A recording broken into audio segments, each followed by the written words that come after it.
Cattle Towns in Kansas by Colin McCarty. Beef was becoming popular in the United States in the 1800s. There was a problem though. The cattle were in Texas, while the stockyards were in Chicago.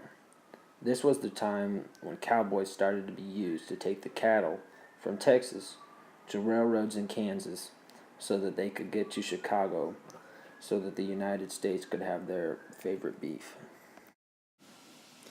Many Kansas towns benefited greatly from the cattle trade. Towns like Caldwell, Abilene, Dodge City, Ellsworth, and Wichita were all towns that benefited from the cattle trade. Caldwell was known as the Border Queen because it was right next to the Indian Territory. It had one of the highest murder rates for cow towns. It was well known for going through a lot of lawmen because of all its rowdiness. In a matter of 3 years, the town went through 9 marshals. George S. Brown, the 10th marshal, was the man that was finally able to make a difference in the town. After the cattle trade was over, the town became like most Kansas towns and became very agricultural based. Abilene is located in central Kansas. It was as far north as you could go on the Chisholm Trail. Joseph McCoy was the man that established the cattle trade in Abilene.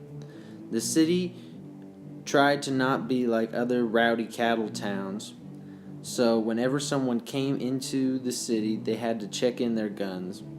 After the cattle trade ended, the town's main source of income became wheat. Dodge City was not at all a small town before the cattle train. It was a big part in the buffalo trade before the cattle train. Once the buffalo left, though, in came the cattle. Dodge City is known for many famous outlaw/lawmen, men like Wyatt Earp. Between the years 1875 and 1886, there were more than 5 million cattle that went through Dodge City.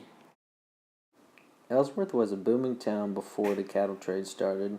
It was home to Fort Hacker. Fort Hacker was designed to protect wagon trains from Indian raids. Ellsworth became a very rowdy town during its time as a cattle town. At its peak year, there were around 220,000 cattle that came through, and that year was 1873. After 1873, though, the cattle trade in Ellsworth slowed down greatly.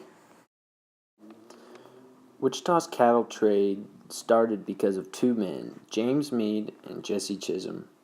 The cattle trading post was located next to the former village of the Wichita Indians. In 1872 was the first year that the railroad entered Wichita, and also the same year that 350,000 cattle came through the city. Wichita for a short time was known as the cow capital of eastern Kansas. In 1880, most cattle traders moved to Dodge City because the trail to Wichita was getting blocked off. As fast as cattle drives started, they ended just as fast. People did not like the aspect of having their land trampled by a bunch of cows, so they started to put up barbed wire fences so the cattle could not get through. There is to this day still markings on the ground from the massive amounts of cattle that went through the areas of Texas, Oklahoma, and Kansas. 1885 Kansas quarantine law was passed. This law closed Kansas to all Texas cattle for all but the winter months when the cattle were not transported. This was the end of the Kansas cattle trade. Special thanks to Dr. Alan Martin for the interview.